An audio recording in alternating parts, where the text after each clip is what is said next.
మరిక దేవుని యొక్క వాక్యంలోనికి వెళ్ళిపోదాం ప్రియులారా. అందరూ కూడా మీ బైబిల్ తెరిచి దేవుని యొక్క వాక్యాన్ని వినుటకు మరి సిద్ధపడండి. మీ హృదయాలు కూడా తెరవండి. వాక్యం లోపల ప్రవేశించి మరి పని చేయాలి అనంటే హృదయాన్ని ఓపెన్ చేయాలి. కనుక దయచేసి మీ హృదయాలు కూడా తెరిచి దేవుని యొక్క వాక్యాన్ని వినుటకు మరి సన్నద్ధులు కావాలని మనవి చేస్తున్నాను. మరి సమయంలో మన మధ్యకు పిలువబడినటువంటి ముఖ్య ప్రసంగికులుగా పిలువబడిన మరి అయోధ్యలంక పరిసర ప్రాంతాల్లో పరిచర్య చేస్తున్న మరి సోదరులు రాంప్రసాద్ గారు మన మధ్యలో ఉన్నారు. వారి దేవుని యొక్క వాక్యాన్ని అందించాలని వారికి సమయాన్ని అప్పగిస్తున్నాను. అందరూ కూడా శ్రద్ధగా జాగ్రత్తగా వినాలని మనవి చేస్తున్నాను. ఎవరు కూడా దయచేసి గమనించండి. ఎవరు కూడా కంగారు పడొద్దు. ఎవరు కూడా కంగారు పెట్టొద్దు. దయచేసి అందరూ గమనించి వాక్యాన్ని ప్రతి ఒక్కరు కూడా శ్రద్ధగా జాగ్రత్తగా వినాలని మీ అందరికీ మనవి చేస్తూ ఈ సమయాన్ని సోదరులకు అప్పగిస్తున్నాను.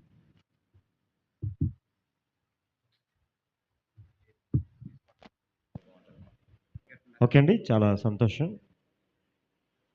నన్ను ప్రేమతో ఈ స్థలానికి ఆహ్వానించినటువంటి మా ప్రియులు, అత్యంత ప్రియులు సహోదరులు రాజేష్ కుమార్ గారికి, అలాగే కుమార్తె శాంతికి, కుటుంబానికి నా యొక్క హృదయపూర్వకమైన వందనాలు తెలియజేస్తున్నాను. అలాగే మరి స్థానికులు సోదరులు సర్వేశ్వరరావు గారు, వారి కుటుంబానికి కూడా నాకు ప్రత్యేకమైన వందనాలు తెలియజేస్తున్నాను. ఆహ్వానింపబడినటువంటి మీ అందరికీ, చిరువచ్చినటువంటి దేవుని పిల్లటువంటి మీ అందరికీ కూడా పేరు పేరున నా హృదయపూర్వకమైన వందనాలు తెలియజేస్తున్నానండి. పిల్లలు మరి కొద్ది నిమిషాలు దేవుని యొక్క మాటలు విందాం. దానికంటే ముందు సోదరులు రాజేష్ గారి యొక్క ప్రయాసను మరి మేము చూసాం. నిజంగా వారు పడుతున్నటువంటి ప్రయాస చాలా గొప్పదండి. దిగమరైనటువంటి ప్రాంతం, ఆ ప్రాంతం నుంచి ఇక్కడికి సుమారుగా ఎన్ని కిలోమీటర్లు వస్తుంది సార్? 60 కిలోమీటర్లు ప్రయాణం చేసుకుంటూ ఈ చల్లపల్లి గ్రామానికి రావటం వెనక ఉద్దేశం ఇక్కడ ఉన్నటువంటి ప్రజలు గుర్తించాలని మనం చేస్తున్నాను. అసలు ఎందుకు చల్లపల్లి గ్రామానికి రావాలి? ఈరోజు కొందరు సేవకులు ఇలా చెప్తూ ఉంటారు, దేవుడు ఆ చల్లపల్లి గ్రామాన్ని నాకు రాత్రి సమయంలో చూపించాడు అని చెప్తా ఉంటారు. లేకపోతే నాతో మాట్లాడాడు దేవుడు అని మాట్లాడుతూ ఉంటారు. కానీ ప్రియులరా, మరి సహోదరులు ఈ స్థలానికి రావటం యొక్క ఉద్దేశం చాలా ఉంది. దాని వెనక చాలా ఆలోచన ఉంది. ఒకవేళ ఈరోజు మనం అనుకున్నట్లుగా సహోదరులు రాజేష్ గారు ఈ స్థలానికి రాలేదు. ఎందుకంటే ఆయన ఒక ఉద్యోగాన్ని కలిగి ఉన్నాడు. అంటే ఆర్థిక పరమైనటువంటి ఇబ్బంది ఆయనకి ఏమీ లేదు. ఆయన స్థితిని బట్టి ఆయన ఉన్న చోట వారి పిల్లలతో, భార్యతో హ్యాపీగా గడిపేయచ్చు. దాంట్లో ఎటువంటి సందేహం లేదు. ఆయన ఎంత కష్టపడాల్సిన పని లేదు. దానికంటే ఇంకా తనకు సాటికి ఇచ్చినటువంటి భార్య శాంతి తనకు కూడా ఎంత కష్టపడుతుందంటే, నేను చూస్తున్నాను ఇంత దూరం బిడ్డలతో తన భర్తను తీసుకుని ప్రయాణం చేయటం కూడా నిజంగా చాలా త్యాగపూరితమండి. అది త్యాగపూరితమైన పని. ప్రతి వారం మీ దగ్గరికి రావడం త్యాగపూరితమైన పని. మరి ఎందుకు ఎంత దూరం మీరు పనిగట్టుకుని వస్తున్నారంటే కేవలం సర్వేశ్వరరావు గారికి వాక్యం చెప్పడానికి కాదు, సర్వేశ్వరరావు గారి గురించి మాట్లాడడం గురించి కాదు. చాలా ఉద్దేశం ఉంది. అది బైబిల్ని బాగా పరిశీలన చేసినటువంటి వారికి మాత్రమే దేవుని యొక్క సంకల్పం తెలుస్తుంది, దేవుని యొక్క ఉద్దేశం అర్థమవుతుంది. లేకపోతే అంత ఆషామాషి అయినటువంటిది ఏమీ కాదు. బైబిల్ గ్రంథం 66 పుస్తకాల గ్రంథం, 6 పుస్తకాలు కాదు. ఈరోజు నేటి విద్యలో 6 పుస్తకాలు, తెలుగు, ఇంగ్లీషు, లెక్కలు, సైన్సు, శ్వాసలు, ఈ పుస్తకాలకి సుమారుగా 25 సంవత్సరాలు దీక్ష చేస్తున్నారు చదువు కోసం.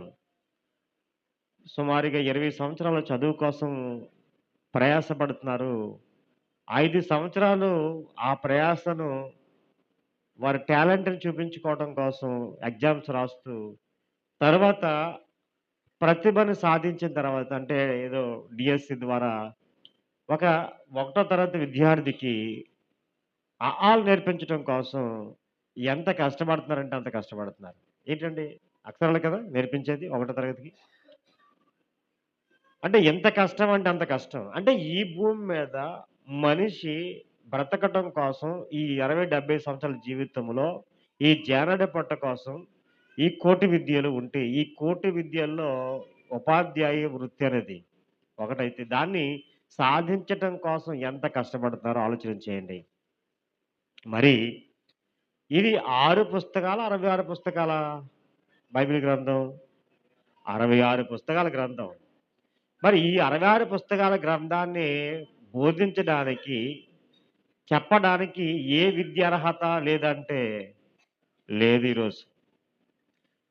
బైబిల్‌నేదో పట్టుకొని, దాని మీద ఎటువంటి పట్టు లేకుండా, దేవుడు ఏదో చెప్పాడని, ఏదో మాట్లాడాడని, సొంతగా, స్వహాగా ఈరోజు సమాజాన్ని కాలయాపన చేస్తున్నాడు సాతాను. మీకు అర్థమవుతుందా? దీని వెనక సాతాను చాలా బలమైనటువంటి ప్రణాళిక ఉంది. క్రైస్తవుడు అనేటువంటి నామము ఎవరు ధరించారంటే సాతాను. నిజంగా ఆలోచన చేస్తే క్రైస్తవ ముసుగులో సాతాను చేస్తున్నటువంటి పనులు అంత ఇంత కాదు. ఎక్కడ చూసినా క్రైస్తవుడు అనేటువంటి పేరుంది కానీ నిజంగా నిత్య జీవానికి వారసుడవుతాడు ఇతను అని చెప్పడానికి ఈరోజు సమాజంలో అటువంటి భక్తులు లేకపోతే దేవుని వాక్యం ఎరిగినటువంటి భక్తులు సమాజంలో కనిపించట్లేదు. కనుక ఈరోజు లోక విద్యను అభ్యసించటం కోసం పిల్లలకి మోపుడు బుక్స్, పుస్తకాలు బ్యాగ్‌లో పెట్టి అవసరమైతే మొయ్యలేకపోయినా వాడు తగిలించి పంపిస్తున్నాం కానీ, దైవ విద్యను నేర్పించడానికి మన పిల్లలను దేవుని దగ్గరికి పంపిస్తున్నామా? ఆలోచించేయండి. ఏ ఒక్కరు ఆ సాహసం చేయట్లేదండి. నిజంగా మరి రాజేష్ గారిని మేము అప్రిషియేట్ చేస్తున్నాం. వారి పిల్లలను వారు పరిచర్యలో పిల్లలను దైవ విద్యలో పెంచుతున్నారు. కేవలం పిల్లలనే కాదు, పెద్దవారిని కూడా దైవ విద్యలో పెంచేటువంటి ప్రయత్నం చేస్తున్నారు. అందుని బట్టి నిజంగా దేవునికి స్తోత్రాలు. నిజంగా ఈరోజు మనం ఆలోచన చేస్తే బైబిల్ గ్రంథంలో చెప్పబడినటువంటి ఉద్దేశ్యం ఒకటుంది. దాన్ని గురించి మాత్రమే సత్యమును ప్రకటించడానికే ఈ చల్లపల్లి గ్రామానికి సోదరులు రావటం అనేది జరిగింది. చల్లపల్లిలో ఇంకా చాలామంది అనుకోవచ్చు, ఏవండి చల్లపల్లిలో ఇంక సంఘాలు లేవా? చల్లపల్లిలో క్రైస్తవులు లేరా? చల్లపల్లిలో సువార్త జరగట్లేదా? మీరెక్కడి నుంచో ఈ ప్రాంతాన్ని రావటం అనే ఆలోచన చాలా మందికొస్తా ఉంటది. ఈ ప్రశ్న వ్యంగ్య ప్రశ్నలు చాలా మంది వేస్తా ఉంటారు. నిజమే. వారికి తెలియదు కనుకనే ఈ ప్రశ్న వేస్తున్నారు. తెలిస్తే ఆ ప్రశ్న వేయరు. కనుక తెలియజెప్పటం, సత్యమును గురించి తెలియజెప్పటమే సోదరుల యొక్క ఉద్దేశ్యమై ఉన్నది. ఆలోచించండి. చల్లపల్లిలో ఎన్ని క్రీస్తు ప్రభు సంఘాలున్నాయనేది ఆలోచన చేస్తే నాకు తెలిసి అయ్యగారు చెప్పండి. ఇక్కడ ఉన్నటువంటి వారి గ్రామస్తులు. క్రీస్తు సంఘాలు ఎన్నున్నాయండి? ఉన్నాయా చల్లపల్లిలో? లేవు. మరి ఎవరి సంఘాలున్నాయి? ఆ? క్రైస్తవ సంఘాలున్నాయేమో గానీ క్రీస్తు సంఘం మాత్రం లేదు. నిజమే. మనకు తెలియనంత సేపు కొన్ని మరి మనకు తెలియనంత సేపు అది నేనైనా సరే, మీరైనా, ఎవరైనా తెలుసుకోవాలనంత సేపు అలాగే ఉంటది. తెలుసుకున్న తర్వాత ఆహా! అనిపిస్తది. అంతే కదా? నిజమే. ఈరోజు క్రైస్తవులుగా మనం తెలుసుకోవాల్సినటువంటివి చాలా ఉన్నాయి. తెలియజెప్పవలసినటువంటి బాధ్యత సువార్తపై ఉంది. ఆలోచించేయండి. నేను నాకిచ్చినటువంటి సమయం ప్రకారంగానే ముగిస్తాను. అది గురించే మొబైల్ ఎక్కడ పెట్టుకున్నాను. ఆలోచన చేయండి. నేనిక కొన్ని ప్రశ్నలు అడుగుతున్నాను. ఈ చల్లపల్లిలో నుంచి ఈరోజు దేవుని యొక్క వాక్యం వినటానికి వచ్చినటువంటి మీలో గడిచినటువంటి సంవత్సరం కూడా నేను వాక్యం చెప్పాను. ఈ సంవత్సరం కూడా చెప్తున్నాను. ఇంకా నువ్వు బాప్తిసం పొందలేదండి. మేము దేవుని దగ్గరికి వస్తున్నాం అన్నటువంటి వారు చేతులెత్తండి. ఈ గ్రామస్తులయ్యుండి. బాప్తిసం అంటే ఈ గ్రామస్తులు. ఓకే. మీరందరూ బాప్తిసం పొందారా? అమ్మా? ఇంకొక ప్రశ్న. ఎందుకంటే ఇక్కడ పుచ్చలంక నుంచి మా మా ప్రాంతం నుంచి కూడా వచ్చినటువంటి వారున్నారు. ఈ యొక్క చల్లపల్లి గ్రామానికి చెందినటువంటి వారు ఎంతమందున్నారు చేతులెత్తండి. అమ్మా చల్లపల్లి గ్రామానికి ఈ స్వస్థలం. అది కూడా లేరా? అయ్యో! అదేంటి? మీరున్నారా? మీది అమ్మమ్మోళ్ళదిది. చల్లపల్లిలో ఉన్నటువంటి వారు రారా? మేమే వాక్యం చెప్పుకోవాలా? అమ్మ ఈ చల్లపల్లికి చెందినటువంటి వారు ఈ అంబేద్కర్ నగర్ లేకపోతే ఈ పరిసర ప్రాంతం చెందినటువంటి వారు ఎవరో మీ చేతులెత్తండి. అమ్మ మిమ్మల్ని మేమేమి తీసుకెళ్ళిపోము. ఎక్కడికి తీసుకెళ్ళం. మీరా? ఓకే. అమ్మా? అయ్యో! ఓకే. మీరు సువార్థికులు. అవునండి? మీ సువార్థికులు కాదు. నేను సువార్థికుల గురించి మాట్లాడట్లేదు. సువార్థికులు కాకుండా సంఘ సభ్యులుగా ఉన్నటువంటి వారి గురించి. ఓకే. అయితే మీరు ఇతర ప్రాంతం నుంచి వచ్చేవారు. ఓకే. పుచ్చలంక కాకుండా ఇతర ప్రాంతం నుంచి వచ్చినటువంటి వారి చేతులెత్తండి. ఓకే. మీరు అమలాపురం నుంచి వచ్చారనుకుంటున్నాను. మీదే ఊరమ్మా? ఓకే. అమలాపురం నుంచి వచ్చారు. సంతోషం. అయ్యా మరి మా పుచ్చలంక నుంచి వచ్చే స్థానికులెవరు లేరా? స్థానికులెవరు లేరా? స్థానికులు ఎవరు లేరా? ఓకే. ఏమైనప్పటికీ అమ్మా? అంతే ఉన్నారు. వాళ్ళు రావాలి ఇక్కడ కూర్చోవాలి. ఓకే అండి. నిజంగా మరి సహోదరులు ప్రయాసకు అంటే సుమారుగా అప్పుడే 3 సంవత్సరం అండి ఇది? 3 సంవత్సరాలు ప్రయాసపడుతున్నారు. బైబిల్‌లో 3 చాయిస్ ఇచ్చాడు. 3 సంవత్సరాల చాయిస్ ఇచ్చాడు.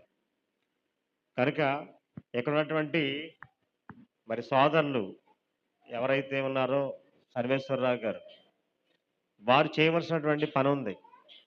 చాలా పనుందండి. ప్రోత్సహించడం కాదు, పని చేయాలి. పని చేయటానికి సువార్థికుల్ని ఉపయోగించుకోవాలి. కనుక వాస్తవాన్ని చెప్పడానికే ఇక్కడికొచ్చాం. సత్యం ప్రకటించడానికి వచ్చాం. ఓకే అండి. బైబిల్ గ్రంథంలో మరి ఈరోజు సంఘమును గురించి 2, 3 మాటలు చెప్తాను. జాగ్రత్తగా వినండి. మనం చదివినటువంటి వాక్యపట్నం ఏదైతే ఉందో దానికి అనుసంధానంగా 2, 3 మాటలు చెప్తాను. జాగ్రత్తగా వినండి. చాలా జాగ్రత్త వహించాలి. బైబిల్ గ్రంథంలో సంఘమును గురించి దేవుడు చాలా స్పష్టమైనటువంటి వివరణ ఇచ్చాడు. దేని గురించి? సంఘమును గురించి చాలా స్పష్టమైనటువంటి వివరణ దేవుడు ఇవ్వటం జరిగింది.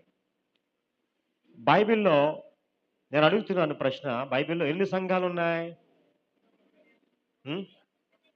బైబిల్‌లో ఒకటే సంఘం ఉంది. మీరు నమ్ముతున్నారు. బైబిల్‌లో వ్రాయబడినటువంటి సంఘాలు ఏంటంటే ఒకటే. మరి ఎఫెసీ సంఘం ఉంది. ఫిలిప్పీ సంఘం ఉంది. కొలస్సీ సంఘం ఉంది.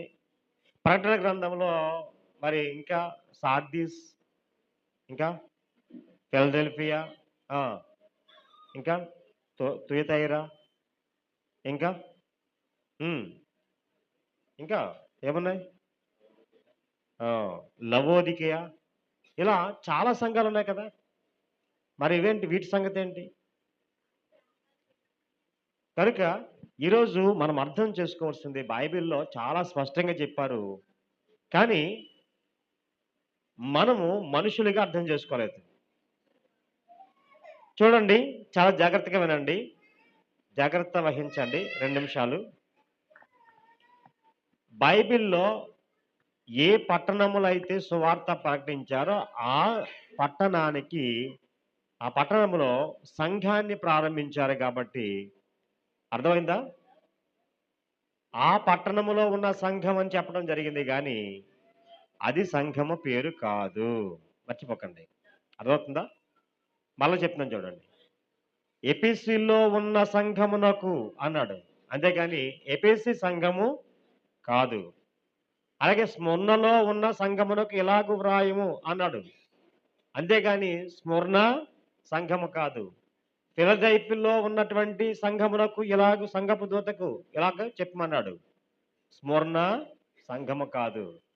మరి ఇలా ఆలోచన చేస్తే సంఘమునకు ముందు ఏ పేరైతే అర్హత కలిగి ఉండాలో ఆ పేరు నేటి సమాజంలో తీసివేశారు. ఆలోచన చేశారా? సంఘమునకు ముందు ఎవరు అర్హులో ఆ పేరును ఈరోజు సమాజంలో మెయిన్ క్రైస్తవ సంఘములో సాతాను తీసివేసింది.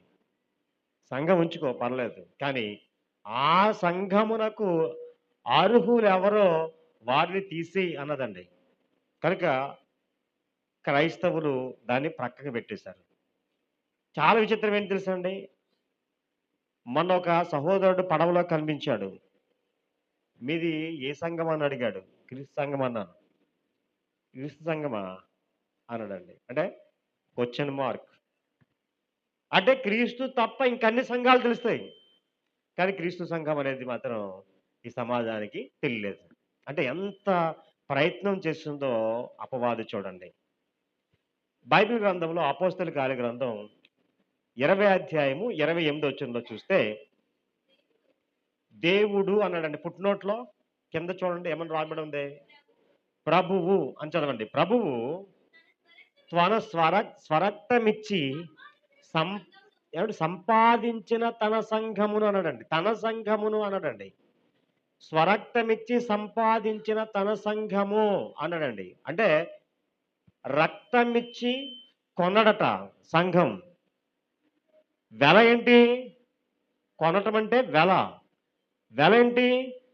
రక్తము. ఎవరు ప్రభువు? రక్తమిచ్చింది ఎవరు? యేసుక్రీస్తు వారు అండి. కొనుక్కున్నాడు. ఎక్కడ కొన్నాడు? ఎవరెవరిని కొన్నాడో కూడా ప్రకటన గ్రంథం చూడండి ఒకసారి. ప్రకటన గ్రంథం 5వ అధ్యాయము 9వ వచన భాగాన్ని చూద్దాం. ప్రకటన గ్రంథం 5వ అధ్యాయం 9వ వచనం. ఆ పెద్దలు, నీవు ఆ గ్రంథమును తీసుకుని దాని ముద్రను విప్పుటకు యోగ్యుడవు, నీవు వధింపబడిన వాడై నీ రక్తమిచ్చి ప్రతి వంశము, చూడండి, ప్రతి వంశములోను ఆయా భాషలు మాట్లాడే వారిలోను ప్రతి ప్రజలోను ప్రతి జనములోను దేవుని కొరకు, ఇదిగోండి, మనుషులను కొని, దేవుని కొరకు మనుషులను కొని కొని కొని కొన్నవారెవరు? యేసుక్రీస్తు వారు. వెలేంటి? రక్తము. కొన్నటువంటి అతను యేసుక్రీస్తు వారు కొన్నది రక్తముతో. ఆయా భాషలు మాట్లాడేవారు, రాజ్యము, ఇంకా ఆయా ప్రాంతాల వారు, ఏమండి, ఇలా మనం చూస్తే మనుషులను కొన్నాడట. ఇక జంతువులు, పక్షులు ఇవన్నీ కూడా క్రీస్తు అంటే సంఘం కాదు, మనుషులే సంఘం. ఆయన దేవునికి రాజ్యమును గాను, ఏమంటే యాజకులు గాను చేశాడట. ఒక రాజ్యముగా చేశాడట. ఈరోజు దేవునికి రాజ్యము, ఈరోజు క్రీస్తు ప్రభు వారి యొక్క సంఘం సంపాదించుకున్నది ఎవరంటే యేసుక్రీస్తు వారు. మర్చిపోకండి. ఈరోజు మనము కూడా ఒక ఉదాహరణ చెప్తున్నాను, చాలా జాగ్రత్తగానండి. మనము కూడా ఇల్లో పొలమో ఏదో కొంటా ఉంటాం, బండైనా కొంటా ఉంటాం. అది ఎవరి పేరు మీద ఉండాలి? కొన్నవాడి పేరు మీద ఉండాలా, లేకపోతే ఇంకొకరు ఎవరైనా పేరే పెడతామా? వెలిచ్చినటువంటి వాడి పేరుతో ఉంటుందా, మరొకరి పేరుతో ఉంటుందా? ఆలోచించండి. కొన్నవాడి పేరు లేకపోతే ఈరోజు మనం ఒప్పుకోం. ఎందుకంటే మనమే అంటాం. భార్య అంటది, నా పేరు అన్నది అనుకోండి, కుదరదు అంటది. ఒక్కోసారి భర్త అంటాడు. కనుక ఎవరు వెలిచ్చారో వారి పేరే ఉండాలంటారు. అంతే. ఎందుకండి, కొంచెం స్పాన్సర్ చేసాం అనుకోండి ఈ మీటింగ్ కోసం, ఇంకొకరి పేరు ఎవరైనా చదువుతారా? ఎవరిచ్చారో వారి పేరు చదవాలి. కుర్చీ ఇస్తే కుర్చీ మీద మీ పేరు ఉండాలి, బల్ల ఇస్తే బల్ల పేరు ఉండాలి, ఏమంటే మైక్ సీట్ ఇస్తే మైక్ సీట్ మీద మీ పేర్లు ఉండాలి. ఎందుకంటే మీరు వెలిచ్చుకున్నారు కాబట్టి. అబ్బా, ఇది ధర్మం. ఎందుకంటే కొన్నది మనం కాబట్టి పేరు మనదే ఉండాలనుకున్నది ధర్మం. మరి క్రీస్తు విషయంలో ఈరోజు ఆ ధర్మాన్ని పాటిస్తున్నారు ఈ సమాజం. ఆ ధర్మం ఉందా? ఆలోచన చేయండి. ఆలోచన చేయండి ప్రియమైన దేవులారా. క్రీస్తు విషయమే ఈ ధర్మం ఉందా? అంటే లేదండి. కొనుక్కున్నది సంఘమును కొనుక్కున్నది క్రీస్తు. వెలిచి రక్తము తన యొక్క రక్తధారలు అండ్ చివరి రక్త బొట్టు వరకు సిలువలో కార్చారండి. మన యొక్క ప్రతి పాపమైనటువంటి డాగును కడిగివేశాడు యేసుక్రీస్తు వారు. అంత త్యాగాన్ని పవిత్ర రక్తాన్ని చిందించాడండి. అర్థమవుతుందండి? ఎందుకు తెలుసా? మనము యేసుక్రీస్తుతో అన్యోన్య సహవాసం కలిగిన వారు ఉండాలంటండి. చూడండి యోహాను రాసిన మొదటి పత్రిక మొదటి అధ్యాయము 7వ వచనం చూడండి. అయితే ఆయన వెలుగులోనున్న ప్రకారము మనమును వెలుగులో నడిచిన యెడల మనము అది అన్యోన్య సహవాసము యేసుక్రీస్తుతో మనము మనతో యేసుక్రీస్తు వారు ఇది అన్యోన్య సహవాసం. ఈరోజు అన్యోన్య సహవాసము లేదు. సమాజంలో అన్యోన్య సహవాసం లేదు. సహవాసం అంటాం కానీ అది అన్యోన్య సహవాసం కాదు. ఎందుకంటే తప్పిపోయింది. దేవుని యొక్క మాట తప్పిపోయారు. చూడండి కింద చదవండి. అన్యోన్య సహవాసము గలవారమైందుము. అప్పుడు ఆయన కుమారుడైన యేసు రక్తము ప్రతి పాపముల నుండి మనల్ని పవిత్రులుగా చేస్తుంది. యేసుక్రీస్తుతో అన్యోన్య సహవాసము కలిగి ఉంటే అప్పుడు పవిత్రులమవుతాం. ఇప్పుడు అన్యోన్య సహవాసం కోల్పోయాం. సహవాసం అంటే యేసుక్రీస్తుతో సహవాసము కోల్పోయాం మనం. మర్చిపోకండి. ఒప్పుకోవట్లేదు. చాలామంది మీరు ఏ సంఘం అంటే సంఘం క్రీస్తుదని చెప్పడానికి సిగ్గుపడతారు. ఇక ఇతర సంఘం ఏదైనా చెప్పేస్తారు. ఏమంటే నేను అడుగుతున్నాను, పౌలు గారు అంటారు క్రీస్తు ఏమండి అంటున్నారు. సారీ, కొరింథీయులకు రాసినటువంటి మొదటి పత్రిక మొదటి అధ్యాయము. నేను వచనం చెప్పానా మీకు? చెప్పలేదు. మొదటి అధ్యాయము చూడండి. ఎన్నో వచనం అంటే 11వ వచనం చదవండి.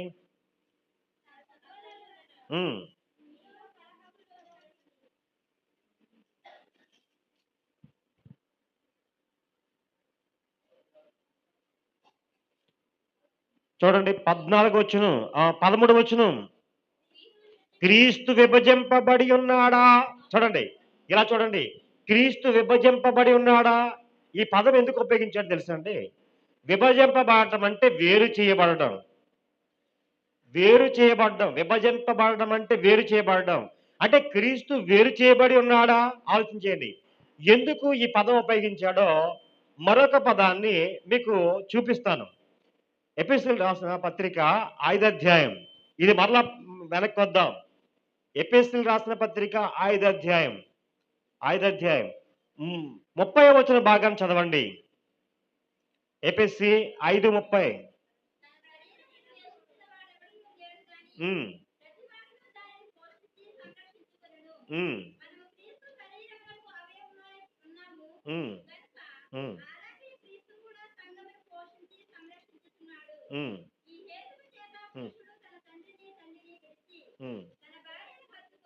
ఓకే,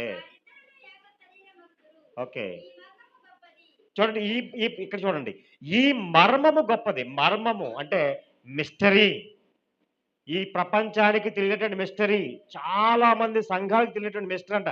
ఈ మర్మము గొప్పది. చాలా మంది పెళ్లిల్లో ఈ వాక్య భాగాన్ని చదివిస్తారు. 5:22 నుంచి 37 వరకు చదవండి అంటారు. కానీ ఇక్కడ ఉన్నటువంటి మిస్టరీ మాత్రం మర్చిపోతారు. ఈ మర్మము గొప్పది. చదవండి ఇప్పుడు. అయితే నేను క్రీస్తును గూర్చియు సంఘమును గూర్చియు చెప్పుచున్నాను అన్నాడు. అంటే క్రీస్తుని గూర్చి సంఘము గూర్చి చెప్పడట. ఇక్కడ విషయం ఏమిటంటే భార్య భర్త వీరిద్దరూ ఏక శరీరం అంట. వీరిద్దరూ విడిపోకూడదు. భార్య భర్తలు చూడండి, అది ద్వంద్వ సమాసం. రెండు కలిసే ఉంటాయి. తల్లిదండ్రులు ఎలాగైతే ఉన్నారో భార్యాభర్తలు విడిపోని బంధం.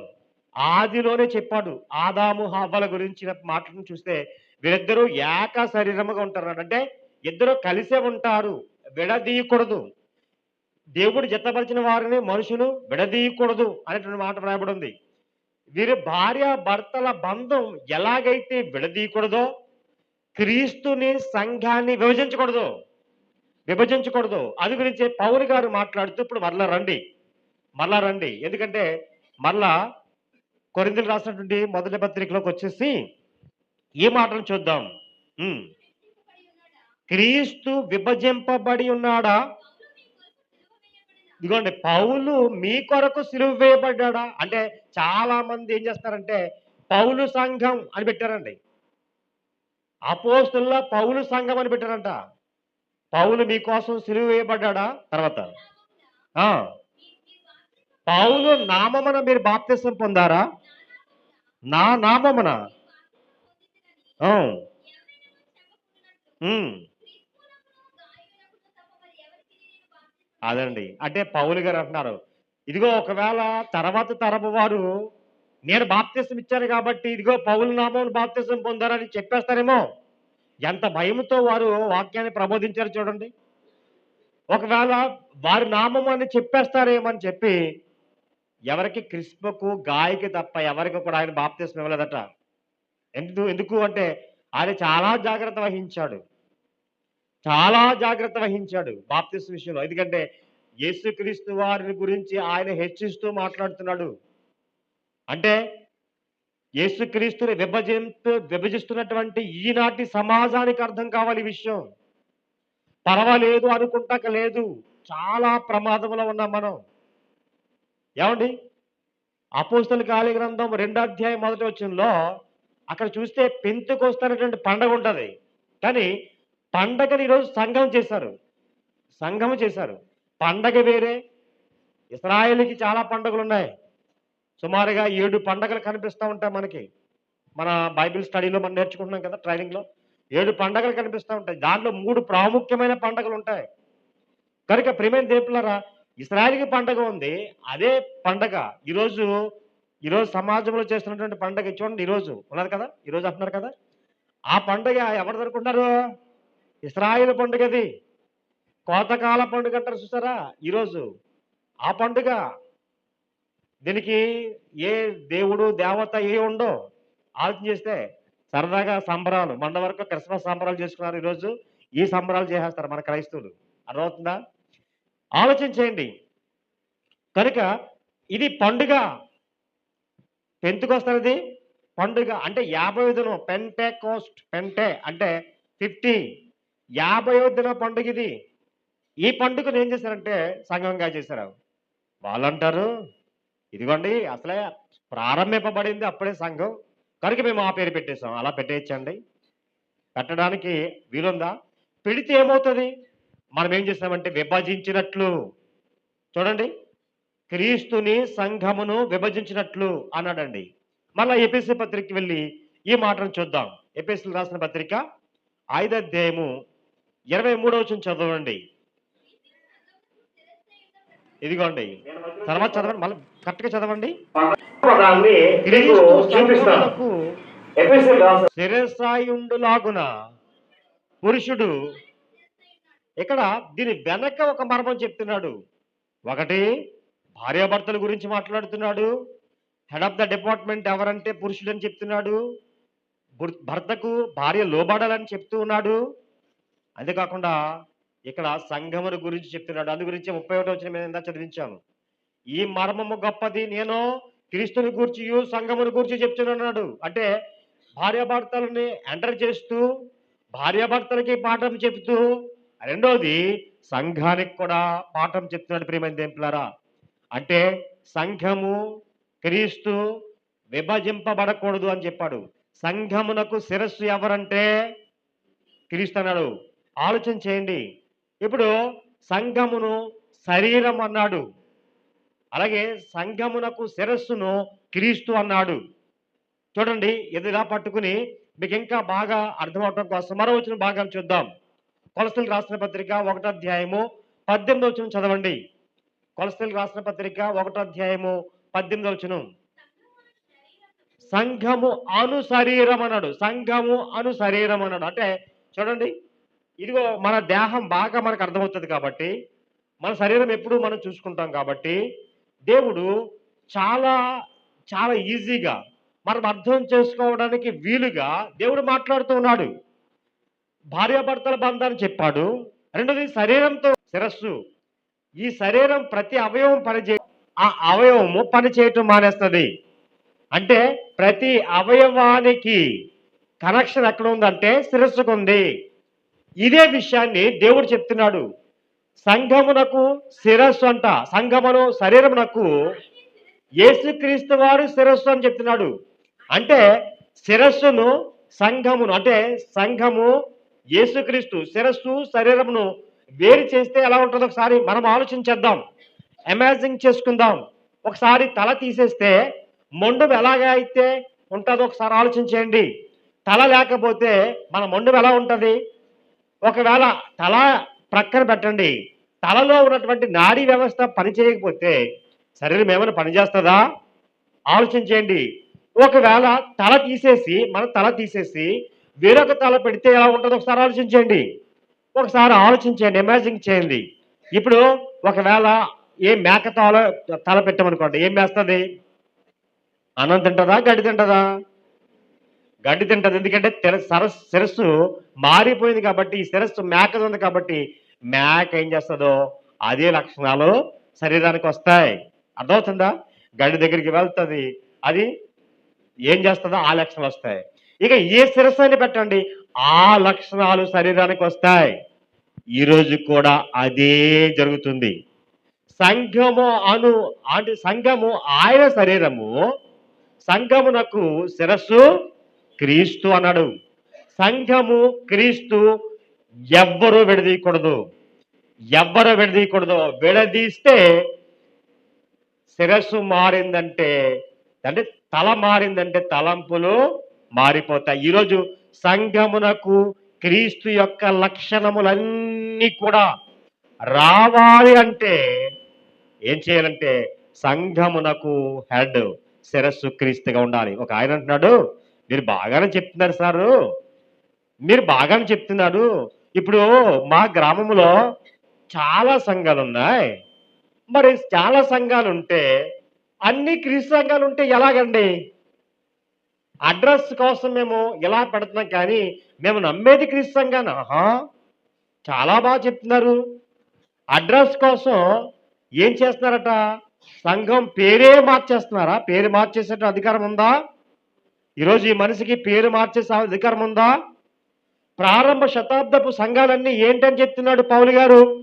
రోమీయులకు రాసిన పత్రిక 16వ అధ్యాయం 16వ వచనంలో పవిత్రమైనటువంటి ముద్ద పెట్టుకుని ఒకరినొకరు వందనములు చేసుకునుడి, క్రీస్తు సంఘములన్నీ మీకు వందనములు చెప్తున్నామంట. అంటే ప్రారంభ శకములు ఉన్నటువంటి సంఘాలు అన్నీ కూడా ఏమై ఉన్నాయంటే క్రీస్తు ప్రభువారి సంఘాలే. ఈరోజు రాజేష్ గారు ఎంత దూరం ప్రయాణం చేస్తున్నది, 60 కిలోమీటర్లు వచ్చి 60 కిలోమీటర్లు వెళ్ళి 120 కిలోమీటర్లు ఆయన ప్రయాణం చేస్తున్నది. ఆయనకున్నటువంటి తపన ఒకటే, ఎందుకంటే ఈ సల్లపల్లి ఉన్నటువంటి గ్రామాన్ని క్రీస్తు కనెక్ట్ చేయాలి. సంఘములు ఉన్నాయి కానీ క్రీస్తు హెడ్గా లేనటువంటివి ఉన్నాయి, క్రీస్తు శిరస్సుగా లేనటువంటివి ఉన్నవి.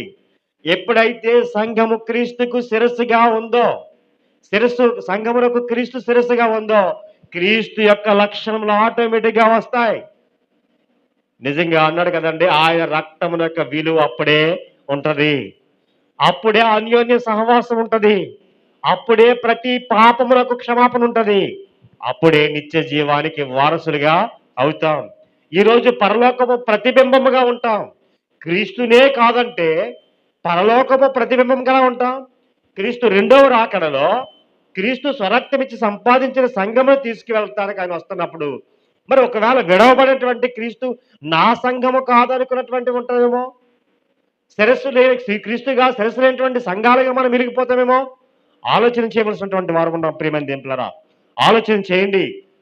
సత్యము గురించి ప్రకటించడానికి ఎంత దూరం రావాల్సి వచ్చింది. ప్రారంభ శకములు ఉన్నటువంటి సంఘాలన్నీ ఏంటవి? క్రీస్తు ప్రభువారి సంఘాలు. ఈరోజు నేను చెప్తున్నటువంటి ఈ మాటలు బైబిల్ ఆధారంగా నేను చెప్తున్నటువంటి మాటలు మీకు అర్థమై ఉంటే మీకు అర్థమై ఉంటే క్రీస్తుని సంఘాన్ని ఎవ్వరూ వేరు చేయకూడదు. వేరు చేయకూడదు. ఏమంటే భార్యను భర్తను వేరు చేయటం ఎంత నేరమో క్రీస్తుని సంఘాన్ని వేరు చేయకూడదు. ఇది మర్మరి అన్నాడట. అంటే మర్మము. ఇదేంటండి? మిస్టరీ. మర్మము అన్నాడు. ఈ మర్మము గొప్పది అని చెప్పాడు. ఈ మర్మము మీరు తెలుసుకోవాల్సినది. క్రీస్తుని సంఘాన్ని వేరు చేసి ఈరోజు సమాజంలో ఎవరు చెప్పకూడదు. ఎవరైనా సరే కాలర్ ఎగరేసి చెప్పాలి. ఏంటంటే మీరు ఏ సంఘం అంటే ఎవరిదంటే క్రీస్తు స్వరక్తమిచ్చి సంపాదించిన సంఘం. చెప్పగలుగుతున్నారా ఈరోజు? అలా చెప్పగలిగేటువంటి సామర్థ్యం ఉందంటే భయపడుతున్నారండి. ఒక ఆయన మేము క్రీస్తు సంఘమే కానండి, చూడండి మా మా సంఘం పేరు పెట్టామండి, యేసుక్రీస్తు ప్రార్థనా మందిరం అని పెట్టారు. నిజమే. అంటే ఇంకా ఏముంది? స్పష్టత లేదు. స్పష్టత లేదు. ఎందుకంటే మీరు భయపడుతున్నారు. నిజమే. ఎందుకు భయపడుతున్నారు ఇలా అని అడిగాను నేను. చాలా మంది సేవకులతో మేము ఉంటాం. సేవకులతో కలిసి మేము పని చేస్తున్నప్పుడు, చాలా పరిచర్యలకు వెళ్తున్నప్పుడు అడిగితే అంటారు, లేదండి మమ్మల్ని వదిలేయండి. మేము ఒక ఒక మినిస్ట్రీలో ఉన్నాం. మా మినిస్ట్రీ అది ఒప్పుకోదు అంటారు. నిజమే. మీ మినిస్ట్రీలో ఒకవేళ ఉంటే మీ మినిస్ట్రీ ఒప్పుకోదు. ఎందుకంటే మీకు జీతం ఇస్తుంది కాబట్టి. కానీ మీరు దేవునికి క్రీస్తుకి జీతగాలుగా ఉంటే, క్రీస్తు ప్రభువారు మీ మినిస్ట్రీగా ఉంటే నిజంగా క్రీస్తే మీకు జీతం ఇస్తాడు. ఎవడా? ఎవడండి? క్రీస్తు పోషించడా? క్రీస్తు మిమ్మల్ని సంరక్షించడా? క్రీస్తు మిమ్మల్ని పరలోకానికి తీసుకువెళ్ళడా? ఆయన అనాథలుగా విడిచిపెడతాడా మిమ్మల్ని? ఏమండి ఇవన్నీ చెప్పినటువంటి వాడు, అడుగుడు మీకు ఇవ్వబడును, ఏమంటే వెతుకుడు మీకు దొరుకును, తట్టుడు మీకు తీయబడునని ఎవరో చెప్పారు? అది యేసుక్రీస్తు వారే కదా. అంటే అన్ని మనం ఆధారపడవలసినటువంటిది క్రీస్తు మీదే కదా. అంటే లోకం మీద ఆధారపడుతున్నాం, లోకపు ఆలోచన మీద ఆధారపడ్డాం కాబట్టి ఈరోజు మనం పోషింపడటానికో వారు ఇదేది ఇస్తున్నారనో ఆలోచన చేసి సత్యాన్ని మనం ఏం చేస్తున్నాం? శాంత వీధుల్లో అమ్మేస్తున్నాం. సత్యం ఎరిగిన తర్వాత కూడా ఇంకా అసత్యంలోనే జీవిస్తున్నాం. అందు గురించే నేను ఒక మాటను మీకైతే చదివి వినిపించడం జరిగింది. నేను కంక్లూజ్కి వచ్చేస్తాను. ప్రియమైన దేవుళ్ళు ఆలోచన చేయండి. ఏంటంటే బైబిల్ గ్రంథంలో మనం చూస్తే సువార్త పరిచర్య చేస్తున్నప్పుడు, వారు వాక్యం చెప్తున్నప్పుడు అది సత్యమని గ్రహిస్తే వెంటనే ఏం చేశారు తెలుసండి? బాప్తిసం పొందారు. ఏమంటే అది సమయం ఏ సమయం అనేది చూడలేదు. మనం చదివినటువంటి మీకు వాక్య పట్టణముకి ఇచ్చినటువంటి అపోస్తలుల కార్య గ్రంథం 16 అధ్యాయంలో ఆ మాటను చూస్తే పౌలు శీల అనేటువంటి వారు చెరసాల్లో బంధింపబడినటువంటి సమయం అది. వారు అర్ధరాత్రి ఏం చేశారంటే పాటలు పాడారట. గంభీరంగా పాటలు పాడారు. అలా పాటలు పాడినట్లుంది. అంతేకాకుండా వారు దైవ వాక్యోపదేశం కూడా చేశారు. పాటలు కూడా వారి పాటల ద్వారా దేవుని మహింపరచడం కాదు, పాటల ద్వారా దేవుని యొక్క వాక్యాన్ని ప్రకటించారు. ఈరోజు పాటల ద్వారా దేవుని యొక్క వాక్యం ప్రకటింపబడుతుందా అంటే ప్రకటింపబడట్లేదు. నిజమే, ఇది వాస్తవం. చూడండి సోదరులు, మేము వచ్చేసరికి పాటలు పాడుతుంటే నిజంగా ఎంత అర్థమైనటువంటి పాటలు పాడారో. ఈరోజు పాటలు అర్ధరహితంగా ఉన్నాయి. అసలే పాడేవారికి నేనేం పాడుతున్నానో తెలియదు. ఈ సమాజానికి ఒకవేళ ఈ విషయం వెళ్తే ఏమనుకుంటారో అనేటువంటి ఆలోచన లేకుండా ట్రెండ్స్ పాటలు పాడుతున్నారు. అంటే ఈ సమయంలో ఇది ట్రెండ్ అండి అని పాడుతున్నారు. కాదు, మీరు ట్రెండ్ పాటలు పాడకండి. మీరు పాడే పాట క్రీస్తుని గురించి ఏమైనా సువార్త ప్రకటిస్తుందా? క్రీస్తుని గురించి ఏమైనా బోధిస్తుందా? బోధ ఉందా?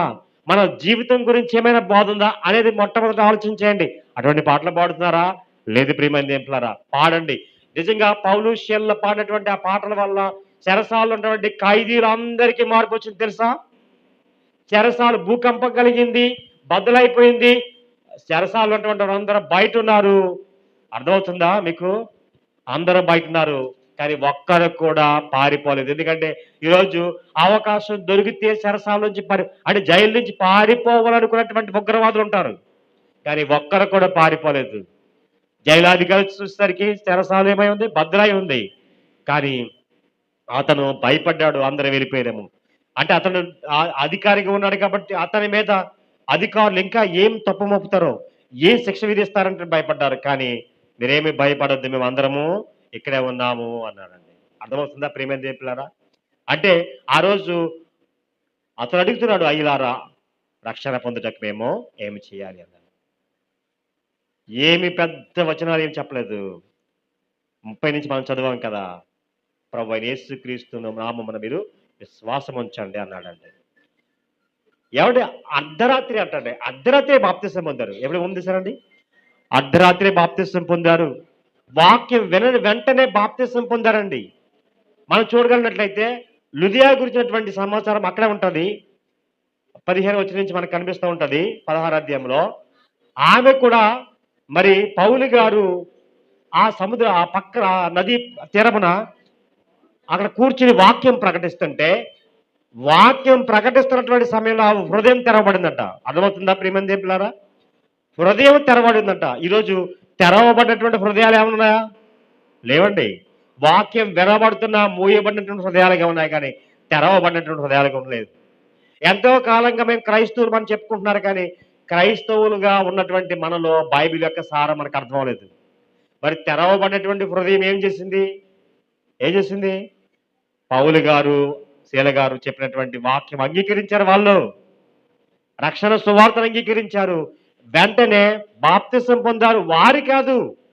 ఈరోజు సమాజంలో జరుగుతున్నది ఏంటంటే బాప్తిసం ఎవరు పొందుతున్నారంటే భర్త పొందుతున్నారు, భార్య పొందట్లేదు. లేదా భార్య మొట్టమొదట పొందుతున్నారు. చూడండి, అందరూ స్త్రీలే కనిపిస్తున్నారు. భర్త పొందట్లేదు, పిల్లలు పొందట్లేదు. కాదు కాదు ప్రారంభ శతాబ్దములో సువార్త ప్రకటించినప్పుడు ఎక్కువ శాతం ఒక్కరుగా బాప్తిసం పొందలేదు. భార్య, భర్త, కుటుంబం అంతా బాప్తిసం పొందారు ప్రియమైన దేవులారా. అర్థమవుతుందండి? అంటే మీరు ఒక విషయం అర్థం చేసుకోండి. భర్త హృదయము తెరవబడితే భార్య రక్షణ పొందేస్తుంది. ఎందుకంటే ఇద్దరు ఏక శరీరము కదా. నా నా భర్త నా యజమానుడు, నాకు శిరస్సు, నేను లోబడతాను. వెంటనే ఇద్దరు బాప్తిసం పొందుతారు. అర్థమవుతుందండి? భార్యగా తన యొక్క హృదయం తెరవబడి వాక్యం అంగీకరించిందంటే తన భర్తకు కూడా ప్రేమిస్తాడు కదా. ఎందుకంటే భార్యను ప్రేమించాలి. ప్రేమింపబద్ధులే ఉన్నారు భర్త కనుక ప్రేమించాడు. నా శరీరంలో ఏమిటండి, నా శరీరం ఎలా చూసుకున్నా సొంత శరీరంగా చూసుకున్నాను కనుక నా భార్య నా రక్షణలో కూడా ఆమె పాలు పంపులు పొందాలి. ఇద్దరు కలిసి వెళ్ళి బాప్తిసం పొందాలి. ఆలోచించేది ప్రేమైన దేవులారా. ఇలా మనం చూస్తున్నప్పుడు బైబిల్ గ్రంథములో అర్ధరాత్రి వేళ బాప్తిసం పొందారు. వాక్యం ప్రకటన విన్న తర్వాత హృదయం తెరబడి బాప్తిసం పొందారు. అలాగే మనం ఎవరు ఐతోపి కందకే కింద ఉన్నటువంటి నపుంసకుడు అనేటువంటి అతను కూడా మార్గ మధ్యంలో వెళ్తున్నాడు. ఫిలిప్ అనేటువంటి అతను వాక్యం ప్రకటిస్తుంటే అపొస్తలుల కార్యాల గ్రంథం 8వ అధ్యాయంలో ఆ మాటను మనం చూస్తాం. ఫిలిప్ అనేటువంటి ఆయన వాక్య ప్రకటన చేశాడు. ఆయన అప్పటికే నపుంసకుడు గ్రంథం చదువుతున్నాడు. ఆ గ్రంథం అర్థం కాలేదు. నువ్వు చదువుతున్నటువంటి వాక్య భాగం ఏంటో నువ్వు గ్రహించావా అని చెప్పాడు. చాలా సువివరణగా ఫిలిప్పి వాక్యం ప్రకటించాడు. సువివరణగా వాక్యం ప్రకటించిన తర్వాత ఏం చేయాలి? వాక్యాన్ని అంగీకరించాలి. వెంటనే నీళ్లు కనిపించినవి, ఆ రథం ఆపు చేశారు, నీళ్ళలోకి దిగారు, బాప్తిసం పొందారు. చూసారా ప్రియమైన దేవులారా? కొన్ని సందర్భాలు దేవుడు మనకి ఎలా పెట్టాడు చూడండి. మనం ఆలోచించాలి. దేవుడు మనతో మాట్లాడుతున్నప్పుడు నేను సత్యం గురించి నేను తెలుసుకున్నానని గ్రహించినప్పుడు వెంటనే ఏం చేయాలంటే మీరు చేయవలసినటువంటి పని ఏముందంటే బాప్తిసం పొందాలి. ప్రియమైన దేవులారా, నపుంసకుడు బాప్తిసం పొందాడు. ఆలోచన చేయండి. అంటే మార్గ మధ్యములో ఉండగానే ఏం చేశాడు? నపుంసకుడు బాప్తిసం పొందాడు. ఇక అపోస్తలుల కార్యాలు 19వ అధ్యాయము 5వ వచన భాగం చూస్తుంటే అసత్యములో ఉన్నటువంటి వారు ఉన్నాడు. అపోల్లో ఎవరండి? అపోల్లో వారి శిష్యులు ఉన్నారు. అసత్యంలో ఉన్నారు. వారికి పరిశుద్ధాత్ముడు ఉన్న సంగతే వారికి తెలియదు. కనుక ఆల్రెడీ వాళ్ళు బాప్తిసం పొందారు. బాప్తిసం అనేటువంటిది ముంద పొందారు. కానీ వారికి ఏముంది? అసత్యములో ఉన్నారు. కనుక సత్య మార్గాన్ని పౌలు గారు సరిగా విభజించి చెప్పిన తర్వాత వెంటనే వారు కూడా ఏం చేశారు? బాప్తిసం పొందారు. ఆలోచన చేస్తున్నారా? అంటే చూడండి, ఏ సమయము, ఏ స్థితి, ఏ గడియ నీ యొక్క మార్పు కారణమవుతుందో తెలియదు. మనల్ని దేవుడు సంధిస్తున్న మన హృదయంలో మనకి వాక్యం ద్వారా మాట్లాడుతున్నా మనం రాతి హృదయాలగానే ఉన్నాం తప్ప మాంసపు గుండెగా మార్చుకోలేదు. నేను అసత్యంలో ఉన్నానే, ఇప్పుడు సత్యం ప్రకటింపబడ్డది కనుక ఆ యొక్క యోహాను బాప్తిసం గురించి జరిగినటువంటి వారు యేసుక్రీస్తు నామమున బాప్తిసం పొందారు వాళ్ళు. తెలుసా అండి? వెంటనే బాప్తిసం పొందారు. అంటే తడవ చేయలేదు. బాప్తిసం పొందడానికి తడవ చేయలేదు.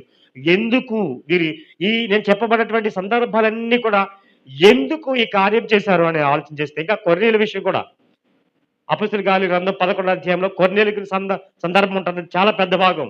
పేతురుని పంపించి ఒక దర్శనం ద్వారా పేతురుకు చూపించి ఆ అన్యుడైనటువంటి కొర్నేలి ద్వారా కూడా, అంటే అప్పటి వరకు యూదులకు మాత్రమే బాప్తిసం, అన్యులకు కూడా బాప్తిసం ఇచ్చేటువంటి కార్యక్రమం దేవుడు ఏర్పాటు చేశాడు. అపొస్తలుల కార్యాల గ్రంథం 10వ అధ్యాయం 36వ వచనం చూస్తే యేసుక్రీస్తు అందరికీ ప్రభువు అన్నాడండి. యూదులకు మాత్రమే యేసుక్రీస్తు వారు ప్రభు అనుకున్నటువంటి సమాజానికి అన్యులకు కూడా యేసుక్రీస్తు అవసరం అని చెప్పాడు. దేవుడు పక్షపాతి కాదు అని పేతురు గారు తెలుసుకున్నారు. ఆ యొక్క అంటే ఒక దర్శనములో చూపించినటువంటిది ఏంటంటే చతుస్పాద జంతువులన్నీ కూడా, పురుగులన్నింటినీ కూడా చూపించి దీన్ని తిను అన్నాడు. నేను యోధుడిని, మేము ఇటువంటివి చెయ్యము కదా అన్నాడు. అంటే ఆలోచన చేశారా? అప్పటికి ఈరోజు బ్రాహ్మణులు అనుకున్నటువంటి వారు ఎలాగైతే మేమే ద్విజులము, మేమే గొప్పవారు అనుకుని ఒక ప్రత్యేక సమాజంగా ఉన్నారో, ఆ రోజు కూడా యూదులు కూడా ఒక ప్రత్యేక సమాజంగా ఉన్నారు ప్రియమైన దేవులారా. కానీ ఈరోజు కూడా మనం ప్రత్యేకింపబడినటువంటి వారు యేసుక్రీస్తు వారి ద్వారా ప్రత్యేకింపబడినటువంటి వారు కనుక మనకు కూడా యేసుక్రీస్తు వారి బాప్తిసం పొందాలి. ఎలా పొందాలంటే అసత్యములుంటే పొందాలి, సత్యం తెలిసిన తర్వాత మనం బాప్తిసం పొందాలనేటువంటిది మనకు అర్థమైంది ప్రియమైన దేవులారా. అసలు బాప్తిసం ఎందుకు పొందాలనేది చివరిగా ఆ మాటను మీకు చూపిస్తాను చూడండి. చివరిగా అపొస్తలుల కార్యాల గ్రంథం 22వ అధ్యాయం 22వ అధ్యాయం చూడండి. ఈ మాట చూసి నాకు సమయం అయింది, నాకు ఇచ్చిన సమయం. 22వ అధ్యాయము 16వ వచన భాగాన్ని చదవండి. గనుక నువ్వు తడవ చేయటం ఎందుకు? లేచి ఆయన నామం బట్టి ప్రార్థన చేసి బాప్తిసం పొంది మీ పాపములను కడిగి వేసుకోము. ఈరోజు మహా భయంకరమైనది ఏంటంటే పాపము. ఎందుకంటే ఏంటి, మనం శరీరంలో ఉన్నటువంటి మలినము ఎలాగైనా తీసివేసుకోవచ్చు, సబ్బుతోటో లేకపోతే ఏదైనా పుండ్లు పడితే ఆయింట్మెంట్ తోటో టాబ్లెట్స్ తోటో ఏదో విధంగా తీసుకుంటున్నాం. కానీ ఆత్మకు పట్టినటువంటి రోగం ఏమిటంటే అది పాపము. అది పాపము. శిక్ష, ఆత్మకు వచ్చే శిక్ష ఏంటంటే నరకము. శరీరముకు వచ్చేది మరణము, ఆత్మకు వచ్చేది నరకము. ఈ శరీరము ఈ భూమి మీద మనం సంపాదించుకున్న ఈ భూమిలో కలిసిపోతుంది. కానీ ఆత్మ, దానిని మనం ఏం చేయాలంటే నరకాన్నించి తప్పించుకోవాలి. అందు గురించే యేసుక్రీస్తు రక్షకుడు. యేసు అనగా రక్షకుడు అనేటువంటి పదానికి అర్థం ఏంటి తెలుసండి?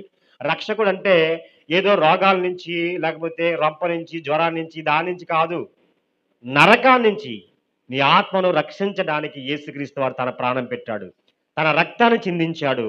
ఆ రక్తంలో నీ పాపాన్ని కడుగుతున్నాడు. ఎలా కడుగుతున్నాడంటే, ఇదిగో బాప్తిసము తీసుకుంటే నీ పాపములు ఏమవుతున్నాయి?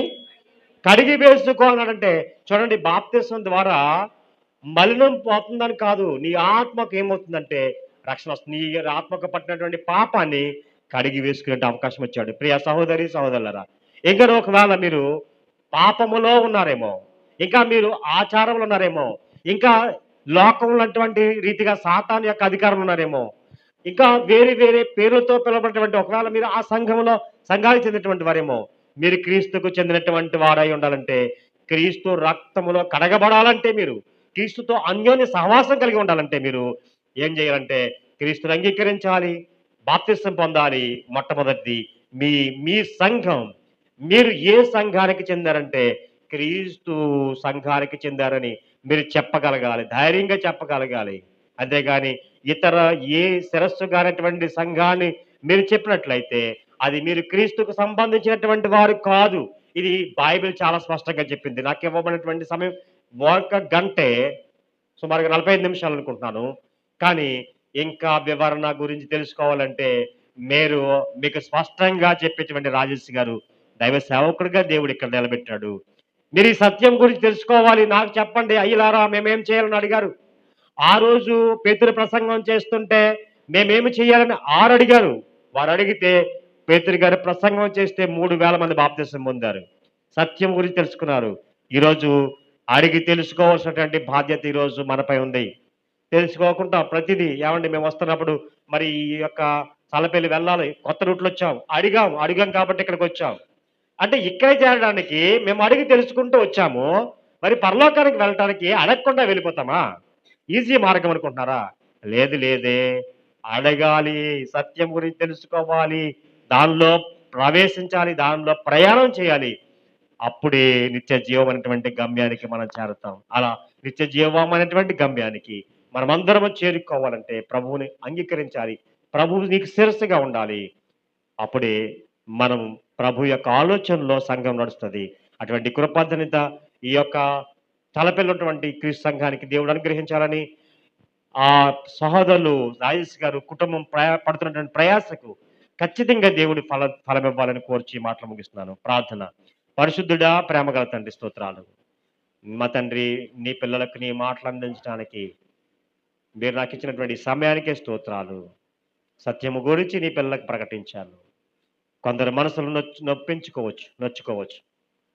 అయినప్పటికీ మా తండ్రి నీ పక్షంగా నిలబడి నీ లేఖన గ్రంథంలో ఉన్నటువంటి మాటలన్నీ నీ పిల్లలకు తెలియజేశాను. అంగీకరించేటువంటి యోగ్యకరమైన మనస్సు నీ పిల్లలకు దయచేయండి. యేసు వారి పేరటి ప్రార్థన అడిగి వేడుకొచ్చిన మా పరలోకపు తండ్రి, ఆమేన్. అందరికీ వందనాలు. God bless. ఇది కడవరి ఘడియ, క్రీస్తు రాకడ శబ్దం. ఇది కరుణామయుని గొప్ప రక్షణ శబ్దం. ఇది కడవరి ఘడియ, క్రీస్తు రాకడ శబ్దం. ఇది కరుణామయుని గొప్ప రక్షణ శబ్దం. లోబడనొల్లని ప్రజల వైపు ప్రేమమయుడే కరములు చాపి ఆత్మల రక్షణ కొరకు దేవుడు వినిపించే కృపాకాల శబ్దం.